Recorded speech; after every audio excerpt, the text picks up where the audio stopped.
Hello दोस्तों, मैं हूं कमर चीमा। और दोस्तों, जिस तरह के आप देख रहे हैं, मेरे साथ मौजूद हैं साजिद तारड़ साहब। तारड़ साहब, आपके वक्त का बहुत शुक्रिया sir. My pleasure, thank you Cheema साहब। तारड़ साहब, सबसे पहले तो बात करनी है, 2-3 दिन से आपसे बात नहीं हुई, और बात करनी है, इमरान खान ने कह दिया है कि मेरे खिलाफ तो इंटरनेशनल कॉन्स्पिरेसी है, और लेटर लहरा रहे हैं और कह रहे हैं कि मुझे भी भुट्टो समझो, मेरे साथ भी वही हो सकता है जो भुट्टो के साथ हुआ था। और बैनुल अक़वामी जो ताकतें हैं और लोकल ताकतें आपस में मिल गई हैं। तारड़ साहब, क्या ये बैनुल अक़वामी ताकतें जो हैं पाकिस्तान का रजीम चेंज करना इतना अहम समझती हैं? इमरान खान साहब का कितना कोई इंटरनेशनल इन्फ्लुएंस है कि वो समझते हैं कि अगर इनको हमने ना हटाया तो शायद हमारे लिए ये इंटरनेशनल एस्टेब्लिशमेंट के लिए चैलेंज है? चीमा साहब, सबसे पहले तो मैं ये कहना चाहूंगा कि इंटरनेशनल जो ताकतें हैं वो रिटर्न भेजती हैं आपको धमकियां जो है। मैं तो एक इस पे कंफ्यूज हूं सबसे पहले कि वो कौन सी इतनी बड़ी ताकत है कि जिनको इतनी दम है वो ताकत कि जिसने रिटर्न लिख के भेज दिया है कि खान साहब ये चिट्ठी जेब में डाल के रखे और इस पे अगला इलेक्शन जीते हैं आप। बड़ी दम है कोई ताकत जिसने इस तरह का हरकत की है, वो किस तरह ताकत बन गई है, मेरी समझ से बाहर है। ये ताकत जो है मुल्तान की ताकत ना हो, क्योंकि कुरैशी साहब को भी जिक्र उन्होंने किया है कि कुरैशी साहब को 2-3 महीने से पता है।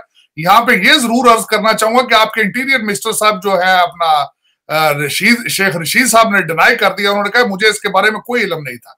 ये इतनी बड़ी थ्रेट है कि आपके इंटीरियर मिनिस्टर को ही नहीं पता कि थ्रेट आ चुकी है और 2 महीने से आ चुकी है। मेरे ख्याल में ये एक ब्लफ था, और बल्कि जो मैं सबसे ज्यादा कहूंगा 2-3 एजेंसियों की रिपोर्टें हैं कि इसमें तकरीबन वो 60-65 हजार लोगों का जलसा कहते हैं और 25-30 हजार लोग सड़कों पे थे जो पहुंच नहीं सके।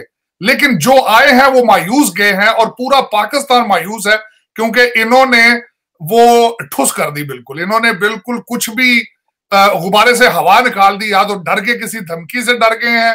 मेरे ख्याल में तो जो मेरी इंफॉर्मेशन के हिसाब से कुछ दिन पहले सिग्नल आया था कि please don't cross the red line, और उसको मेरे ख्याल है खान साहब ने उस पर अमल किया है।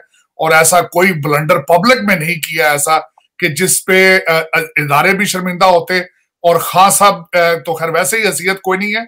और दूसरा मैं यहाँ पे ये जरूर ऐड करना चाहूंगा कि खान साहब मुल्क की सलामती और दूसरी चीजें आपके पोर्टफोलियो का हिस्सा नहीं था। ये इंटरनेशनल कम्युनिटी को बिल्कुल पता है। वो आपसे आगे डिस्कस नहीं करते, आपकी फजाई हदूद भी डिस्कस नहीं करते, और जितने ज्यादातर मामलात थे अफगानिस्तान में वो भी आपसे डिस्कस नहीं किए जा सकते, नहीं किए जाते थे मेरा मकसद हिस्ट्री में।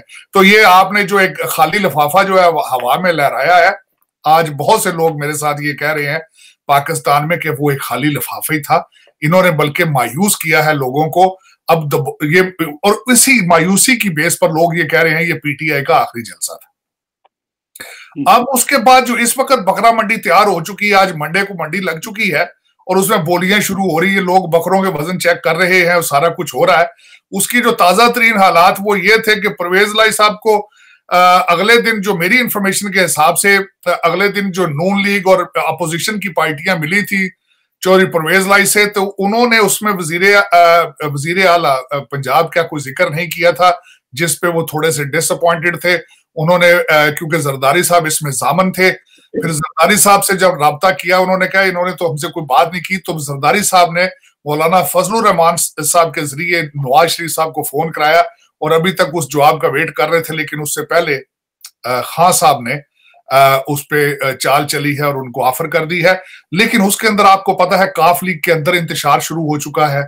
उनके अपने फैमिली के लोग साइड लाइन पे हट चुके हैं। तारिक बशीर चीमा साहब अपनी वजारत से रिजाइन कर चुके हैं, और उनके कोई इतने ज्यादा तो लोग थे ही नहीं, 7 वोट थे।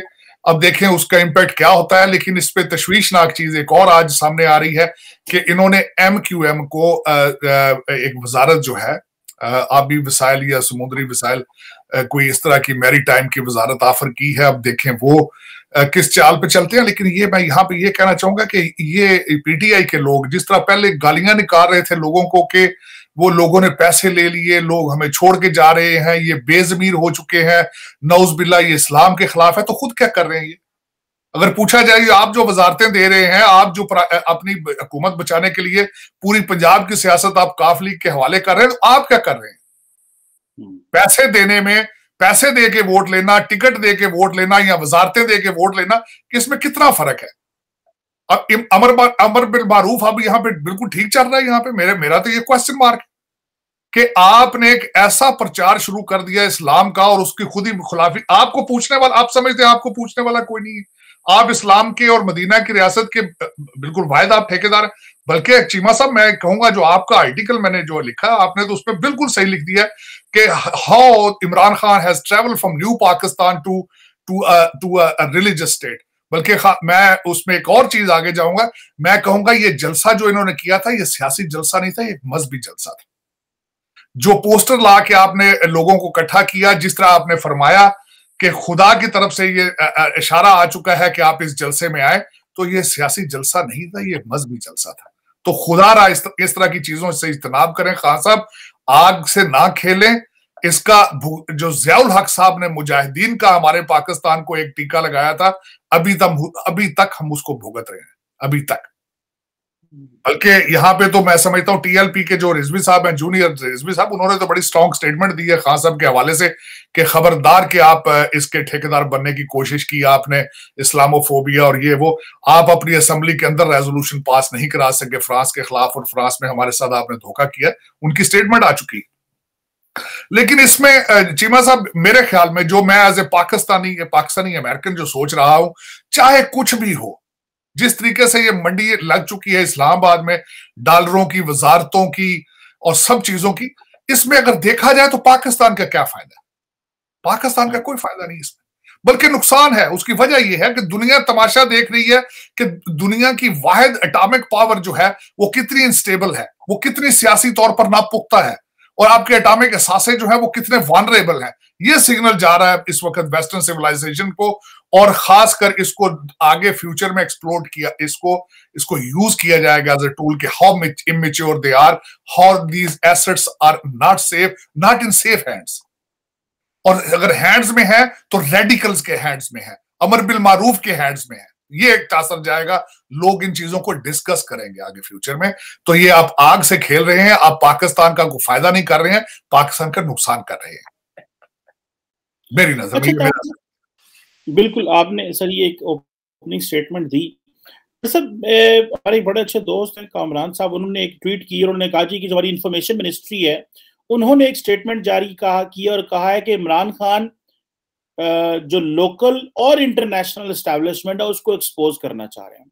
आप क्या समझते हैं, इमरान खान के पास इतनी पॉलिटिकल कैपिटल या इतना रिसोर्सेज है या इतनी उनकी हिम्मत है, या मैं कह लूं क्या कहना चाहिए उसको कि इतना इन्फ्लुएंस है मुआशरे में कि वो पाकिस्तान की एस्टैब्लिशमेंट को चैलेंज करे? इंटरनेशनल एस्टैब्लिशमेंट को तो चैलेंज करना यहाँ बड़ा आसान है, सिंपल था, वो जिसे हम कहते हैं ना एक्सटर्नलाइजेशन ऑफ थ्रेट।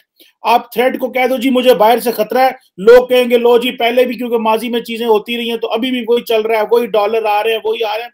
तो लेकिन क्या इमरान खान साहब at the same time national international establishment को चैलेंज कर सकते हैं, या कि ये आप समझते हैं कि ये एक ब्लफ मारेंगे जो कि नाकाम हो जाएगा और इनके लिए वबाले जान बन सकता है?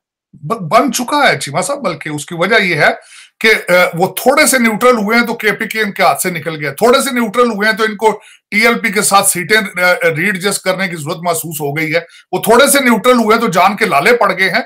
आप कह रहे हैं चैलेंज करना, वो न्यूट्रल हो तो बड़ा परेशान है ये बेचारे। मेरा मकसद है कि इनका हर बिल जो है वो असेंबली के अंदर वो पास कराते रहे, हर चीज। मेरा मकसद है खुद किसी देखे ना, परवेज इलाही साहब जिनको ये चीफ मिनिस्टर बना रहे हैं, उनकी स्टेटमेंट क्या थी कि नेपियां बदल बदल के हम थक चुके हैं। तुम देखे ना नेपियों के साथ इनके हालात तो ये हैं, और इन सर्कमस्टांसेस में इंटरनेशनल एस्टैब्लिशमेंट को चैलेंज करना चाहते हैं। और मैं आज सिर्फ खान साहब अगर मेरे साथ बैठ के ये डिबेट करें कि आप दुनिया के लिए कितना बड़ा खतरा है कि अगर आपकी रजीम को हटाना चाहेंगे, आप तो खतरा है ही नहीं है।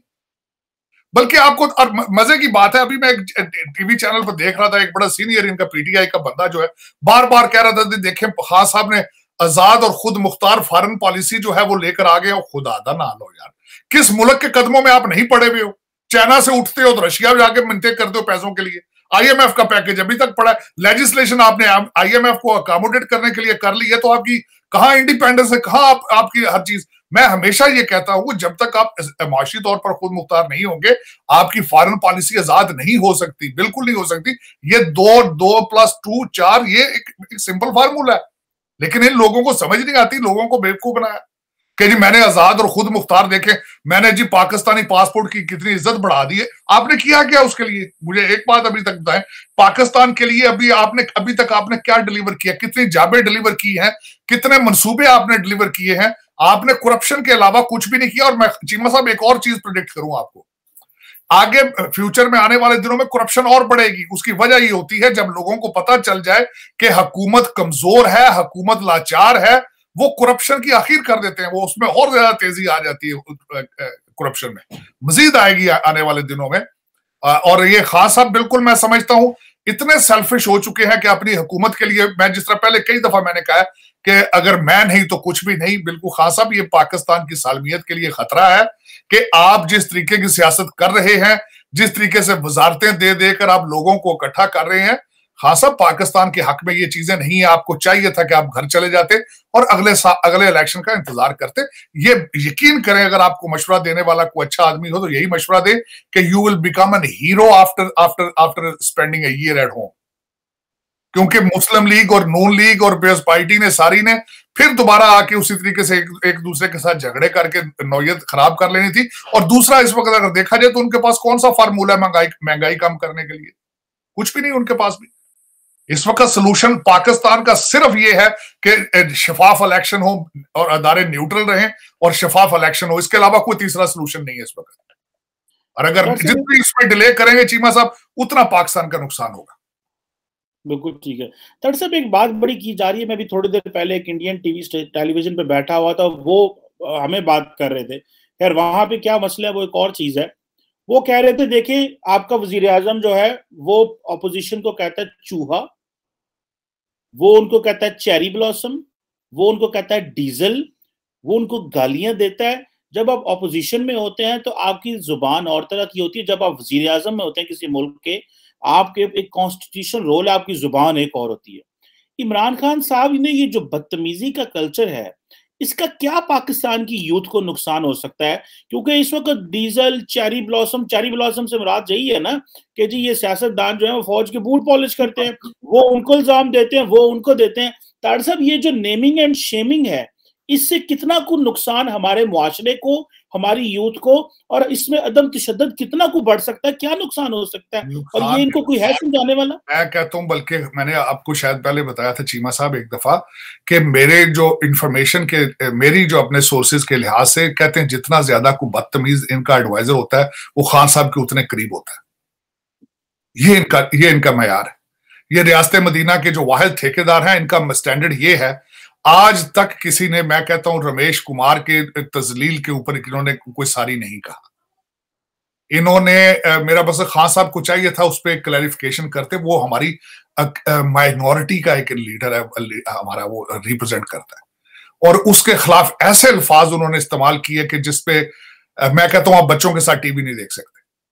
तो ये जो कल्चर इन्होंने इंट्रोड्यूस कराया है खान साहब ने, अगर इनके बारे में कोई कह दे तो मोहसिन बेग की हालत देख लें।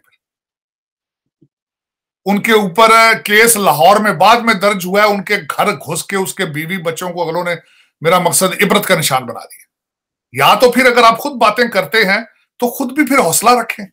लेकिन पाकिस्तान के अंदर जो खासकर ये ट्रेंड नया आया है ट्रोलिंग करने का, सोशल मीडिया पे जाके गंद करने का, ये करैक्टर असैसिनेशन जो करते हैं बच्चों को, जो इन्होंने सिखाया है, तो आपका बिल्कुल ठीक था ना। ये कंटेनर पे थे तो इनका एटीट्यूड कुछ और था। उस वक्त दमादम मस्त कलंदर बच्चियां आकर रोजाना शाम को डांस करती थी। आज वही बंदा देखें कि जब वो परफॉर्म कुछ नहीं कर सका तो उसको मजहब का कार्ड जो है वो उठाना पड़ गया, और आज बिल्कुल वो इस तरह है। और मैं ये, बल्कि मैंने आपको, मेरा मशवरा होगा खान साहब कि सबसे पहले लोगों को ये सारा कुछ, अपने बच्चे बुला के हकानिया मदरसे में दाखिल क्यों नहीं कराते आप? आपके बच्चे देखे ना बहुत जो बैठे हैं लंदन में, आप बार बार इशारा करते हैं लंदन में इनकी प्रॉपर्टी है, लंदन में इनके बच्चे, तो आपके बच्चे भी तो वही हैं। बल्कि जो स्पीच इन्होंने परसों की जलसे में, उसमें फिर इन्होंने कहा कि इनके लंदन में प्रॉपर्टी है, लंदन में माल, इनके बच्चे लंदन में, तो आपके बच्चे भी वही हैं। आप अपने बच्चों को लाके अमर बल मारूफ में हकानिया मस्जिद में दाखिल कराएं, जाके हकानिया मदरसे में जाके कुरान पाक की हिफज करें। वो हमारे लिए कुछ आपका स्टैंडर्ड कुछ और है, अपने लिए कुछ स्टैंडर्ड आपका कुछ और है। आपकी कैबिनेट सारी की सारी उनके बच्चे बाहर बैठे, बल्कि मेजॉरिटी कैबिनेट आपकी डुअल सिटीजन है। आप किस स्टैंडर्ड के जरिए ये सारे प्रचार करते हैं? मैं समझता हूं कि किस दिलेरी के साथ आप लोगों को इस तरह बेवकूफ बनाते हैं, हालांकि आपके सारी कैबिनेट ऐसी ही है बिल्कुल। आपके आसपास जितने हैं वो सारे डुअल नेशनल हैं, ब्रिटिश हैं, अमेरिकन हैं। आप बुला के तो आप इसी वजह से तो एमएलए नाराज है ना चीमा साहब। उसकी वजह यह है वो बेचारे हल्कों, अपने छोटे छोटे हल्कों में जाते हैं, तो वो जब आते हैं इस्लामाबाद में तो ये लौंडे लपाड़े उनकी बेइज्जती करते हैं आगे से, जो इलेक्टेड ही नहीं है। मुल्क की चाबियां उनके हाथों में है, जो इलेक्टेड ही नहीं है, जो आज तक इस्लामाबाद से बाहर नहीं गए। खान साहब, आपने पाकिस्तान को बहुत तरक्की, मैं समझता हूं बहुत तरक्की की होगी पाकिस्तान ने। आपने हमारे वो हाईवेज के, फिर उसमें आपने तकरीर में कहा कि वो सड़कें बना दी उसने, क्या नाम है, मुराद सईद। और खान साहब इसको किसी दिन रवात तो भेजें इसको जीटी रोड पे यार। मैं तो अभी 2 हफ्ते पहले होके आया हूं। अफगानिस्तान की सड़कें आपके पाकिस्तान से ज्यादा अच्छी हैं। किस दिन जाके तो देखें गुजर खां तक जीटी रोड पर। आप वो 2-2 फुट के गड़े हैं, आप अवार्ड दिए जा रहे हैं। आप इतना जलसा इकट्ठा करके फिर मुराद सईद, फिर उसका नाम लिया आपने कि देखें हाईवेज उसने इतनी बना दी है कि नवाज शरीफ का नंबर काट गया। हाँ साहब, आप किस दुनिया में रहते हैं? आप फिक्शनल हो गए बिल्कुल ही। मेरी तो समझ से बाहर है। अगर आप या तो बिल्कुल ट्रैवल नहीं करते, आप ब्लूमबर्ग की मिसालें देते। किस दिन अपारा मार्केट खड़े होकर किसी साइकिल पे जाते बंदे से पूछ ले कि यार तुम 2 वक्त का खाना खाते हो कि नहीं खाते? आप किस दिलेरी के साथ लोगों को मजमे में खड़े होकर कह देते हो कि आपने पाकिस्तान की किस्मतें तब्दील कर दी। नौज़बिल्लाह, मैं हैरान हूं। मुझे सबसे ज्यादा अफसोस चीमा साहब ये है कि पाकिस्तान के साथ खिलवाड़ किया जा रहा है। और बिल्कुल जो ये मजहबी कार्ड है, मैं बिल्कुल ये नहीं चाहूंगा कि सियासत में मजहब को इस तरीके से सियासत में लाया जाए कि लोग फिर दोबारा सियासत से भी मुतनफर हो जाए। कि देखें ना, एक मजहब एक ऐसी रिस्पेक्टेबल चीज है, एक पर्सनल चीज है आपकी। खुदा से रिश्ता आपका, हर इंसान का अपना अपना उसका रिश्ता होता है। आपने उसको भी नौज़बिल्लाह इतना लेके आ रहे हैं, घसीट रहे हैं सियासत में कि लोगों का मजहब से भी नफरत हो जाए। ये ना करें बिल्कुल। ये पहले किया था ज़ियाउल हक साहब ने, और हीरोइन और क्लाशनकोफ आज तक हमारे कल्चर को खोखला कर रही है। आप क्या करना चाहते हैं? आप फिर वहीं ले जाना चाहते हैं उन चीजों को जहां से बड़ी मुश्किल से हम निकले हैं। दरअसल एक ये कहा जाता है कि इमरान खान साहब की एक स्ट्रेटजी थी कि जब ऑपोजिशन ने नो कॉन्फिडेंस मोशन जमा कराया तो इमरान खान ने, जो अपनी स्ट्रेटजी के 2 हिस्से हैं, एक हिस्सा ये है कि पहले हिस्से में उन्होंने जलसे किए, पूरे पाकिस्तान में जलसे कर रहे हैं, इधर जा रहे हैं उधर जा रहे हैं, ताकि लोगों को बताएं मैं मजलूम हूं, मेरे साथ जुल्म हो रहा है, मुझे ये निकाल रहे हैं, ये चोर हैं, डाकू हैं, मैं इनको सजाएं देने वाला था, तो ये अब इकट्ठे हो गए हैं सारे, मैंने आपको कहा था। और आखिरी जलसा इस्लामाबाद कर दिया। उसके बाद आज उन्होंने परवेज लाई को जो है वजारत अल्लाह दे दी। तो पहले ये मासूमियत मजलूमियत खेल दे, वो कार्ड खेला, और जैसे ही वो कार्ड खेलने के बाद उनको पता चला कि थोड़ा सा मुझे शायद फेसबुक पे मेरी थोड़ी जो है वो वैल्यू बढ़ गई है, तो उन्होंने पावर पॉलिटिक्स की तरफ आ गए हैं। तो आप ये ठीक समझते हैं कि ये इन्होंने स्ट्रेटेजी खेली है कि पहले मजलूमियत दिखाओ, जैसे भी मैंने जुल्म हुए हैं, मैंने पेट्रोल कहाँ ले गया हूँ, डॉलर कहाँ ले गया हूँ, लॉलेसनेस कहाँ चली गई है, और अब पावर पॉलिटिक्स खेलो। जब तो ये कहते थे कि मैं पैसों की और वजारतों की सियासत नहीं करूंगा, तो ये टर्न इन्होंने जानबूझ के लिया है, मासूमियत से जो है पावर पॉलिटिक्स में आए। नहीं, असल में मासूमियत चीमा साहब, मेरा इनके जलसे के बारे में जो मेरी ओपिनियन है ये है, एक तो इस जलसे की वजह से ये बिल्कुल नहीं सोचना चाहिए कि ये बहुत ज्यादा पॉपुलर है। उसकी वजूहत मैं बताना चाहूंगा। एक तो सुना है कि 7,000 रुपया दे के लोगों को बसों में बिठाया गया। एक बस का खर्चा 5 लाख रुपया आता था, क्योंकि उन लोगों को 2 वक्त का खाना भी देना होता था। ये इन्होंने अपने एमपीएस और एमएनएस की ड्यूटियां लगाई थी जो लेकर उनको आए हैं।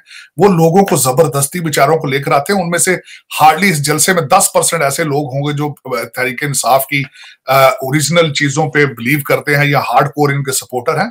ये जलसा आज, ये सियासत में पाकिस्तान में आज नहीं है, पहले भी इसमें हुकूमती मशीनरी भी इस्तेमाल होती है, इसमें असिस्टेंट कमिश्नर, पटवारी, तहसीलदार सारे इस्तेमाल होते हैं, और आज से नहीं हो रहे, भुट्टो दौर से, उससे भी पहले के हो रहे हैं। एक तो ये लोगों का इतना जलसा देखकर, नंबर देखकर बिल्कुल ये असेस नहीं करना चाहिए कि ये this is what his popularity is. मेरे ख्याल में तो बिल्कुल नाइंसाफी होगी कि इसको देखना। दूसरा, जो सियासत में इस वक्त खान साहब अपनी कुर्सी, अपने इख्तिदार को बचाने के लिए आखिरी लिमिट्स को टच कर रहे हैं। इसमें खान साहब ने देखें, जिस तरीके से मैं पहले कहता था कि खान साहब के बारे में दूसरे द्वार में सिर्फ करप्शन थी, अब करप्शन के साथ बेवकूफी, नाअहली और अना भी शामिल हो चुकी है। कि मैं ये कर दूंगा, मैं ये कर दूंगा। 2 घंटे की तकरीर में से 1.5 घंटा तो उन्होंने ये कहने की कोशिश करते रहे कि मेरे पास सब कुछ था, मैं क्यों धक्के खाने आया हूं, मेरे पास तो सब कुछ था, मैं तो कप्तान था, मैं तो हीरो था दुनिया में, मैं सब कुछ करता है। लेकिन अब मेरा मकसद है, अब बल्कि मैंने आपके आर्टिकल में देखा कि कहां पढ़ा था कि किस तरीके से एक वो पहले उनका इमेज था as a captain of cricket team, as a playboy, फिर वहां से टर्न लिया, फिर वो फिर उन्होंने हॉस्पिटल बनाया, हॉस्पिटल बना के फिर उन्होंने फिर किस तरीके से सारी एक पूरी एक जो है वो एक कैंपेन की गई है to get to the point of as a prime ministership. अब प्राइम मिनिस्टरशिप को बचाने के लिए चाहे इस्लाम को भी बेचना पड़े तो वो भी बेच रहे हैं। वो देखे ना, अब ये कहना कि जो मेरे साथ है वो हक पर है, हक और बातिल की सजा कहते हैं जी जंग है इस वक्त, हक और बातिल, नाउज़ बिल्लाह। मैं तो हमारे जैसा बंदा चीमा साहब, मैं तो खौफे खुदा से बहुत डरता हूं। मैं कभी नाउज़ बिल्लाह अपनी दुनियावी चीजों में कभी सोच भी नहीं सकता कि किसी को कहूं कि मैं हक पर हूं और दूसरी साइड पे जिस बंदे का डिफरेंस ऑफ ओपिनियन है वो बातिल है, वो कुफार है। मैं नाउज़ बिल्लाह, मैं तो ये सोच भी नहीं सकता ना कि मैं ठीक हूं। बल्कि मैंने ये भी कहना चीमा साहब कि आई एम ऑलवेज राइट और मेरा नॉलेज सबसे ज्यादा सुपीरियर है, ये एक साइकोलॉजिकल डिजीज है। ये मैं समझता हूं this is not a wise thing. दुनिया में मैं खुद अपने 60 साल की इस पूरी लाइफ में आई हैव नेवर क्लेम कि आई एम ऑलवेज राइट। देखिए, आप कभी आप गलत साइड, आपकी सोच है गलत भी हो सकती है, पॉलिटिकल ओपिनियन है गलत भी हो सकती है, लेकिन उस पर इतना कॉन्फिडेंट हो जाना कि पूरी दुनिया को रिजेक्ट कर देना, ये कहाँ की ये काबिलियत है, कहाँ की ये अक्लमंदी है कि आप ये क्लेम करना शुरू कर देंगे। इस्लाम का नॉलेज भी आपका बहुत ज्यादा है, भारत के बारे में भी आप इंडियन से ज्यादा जानते हैं, जर्मनी और जापान का बॉर्डर भी साथ कर देते हैं, फिर भी उससे आप बाज नहीं आते, आप कहते हैं मैं ही सब कुछ हूं। और आपके एडवाइजर इसी तरह के आप ले आए, छोटे छोटे बच्चे हैं अमीर लोगों के, उनको आप सिखा रहे हैं कि गवर्नमेंट लूटना किस तरह पाकिस्तान को, और इदारे साथ खड़े होकर देख रहे हैं। मेरा सबसे बड़ी तो बात यह है ना कि सारा कुछ जो पाकिस्तान में लोग देख रहे हैं क्या हो रहा है, इस्लामाबाद में इस वक्त क्या हो रहा है। कभी कहते हैं 15-15 करोड़ रुपया चल रहा है, कभी मिनिस्ट्रियां दे रहे हैं, कभी चीफ मिनिस्ट्री दे रहे हैं, कभी कुछ दे। इसकी बॉटम लाइन क्या है कि मेरी हुकूमत मेरी कुर्सी, मेरी कुर्सी। और वो जिस तरह आपने मजहब का जिक्र किया, वो जो अपोजिशन मौलाना फजलुर रहमान है, जब वो तारड़ साहब वो जिस पार्टी को लीड करते थे एमएमए, उसका इंतखाबी निशान था किताब, तो वो कहते थे इसको वोट डालना ऐसे जैसे कुरान पाक पे जो है वो वोट लगानी, और ये कुरान वो नऊज़ुबिल्लाह सियासत का, वो सियासत एक गंदी चीज है, मजहब एक पाक चीज है, हम उन चीजों को मिक्स कर देते हैं। इनका यही काम है। और अभी तो उन्होंने मजीद चीजें तेज कर दी हैं। अगले दिन उन्होंने बल्कि आपने जो है तकरीर में ये भी कह दिया कि अहमदिया के बारे में बड़ा कुछ कह दिया। नहीं हो, एक दो आखिरी पॉइंट आपसे डिस्कस करना। 31 मार्च फैसले का दिन आ रहा है कि इमरान खान साहब का जो 31 मार्च वाले दिन वो कह रहे हैं कि जी आज वो रेजोल्यूशन टेबल हो गया, शहबाज शरीफ साहब ने कर दिया, 2-3 दिन उसके ऊपर अब ब्रेक है, फिर बहस होगी।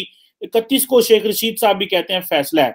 आप क्या समझते हैं कि इमरान खान साहब की छुट्टी हो जाएगी, या ये अब पैसा लगाएंगे, लोगों को साथ में लाएंगे, या जिस तरह परवेज लाई को साथ में लाया गया, क्योंकि ये कहा जा रहा है कि परवेज लाई को ये नहीं कहा कि तुम्हें मिनिस्ट्री वजारत आला दे रहे हैं, परवेज लाई को कहा जो मेरे बंदे चले गए उनको वापस लेके आओ, ये टास्क है।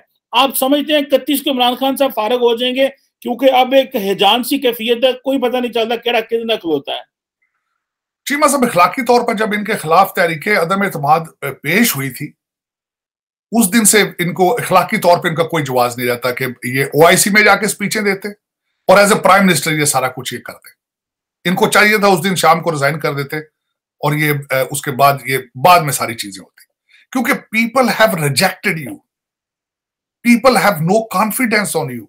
इसका मतलब क्या होता है वोट ऑफ नो कॉन्फिडेंस, कि you have lost your confidence. अब हुकूमती जो मशीनरी है वो किसके हाथ में है? वो खान साहब के हाथ में। खान साहब उस हुकूमती मशीनरी को मुसलसल इस्तेमाल कर रहे हैं। पहले 3.5 साल इन्होंने नैब को इस्तेमाल किया है। इनके जो पिशावर वाले दोस्त हैं उन्होंने हाथ रखा है इनके ऊपर। खुद तो बेचारे वो 1-2 महीना हुए गए उनको तो खान साहब गिर पड़े। ये परवेज लाई साहब की बिल्कुल असेसमेंट ठीक थी कि नैपियां बदल के तो चलते रहे। तो अब वो नैपियां पता नहीं, अब 31 मार्च को इनकी नैपी कौन बदलता है, लेकिन नैपी गंदी हो चुकी है बिल्कुल। बिल्कुल ठीक है, thank you very much Sajid Tarar साहब। ये नैपी तो गंदी हो गई है।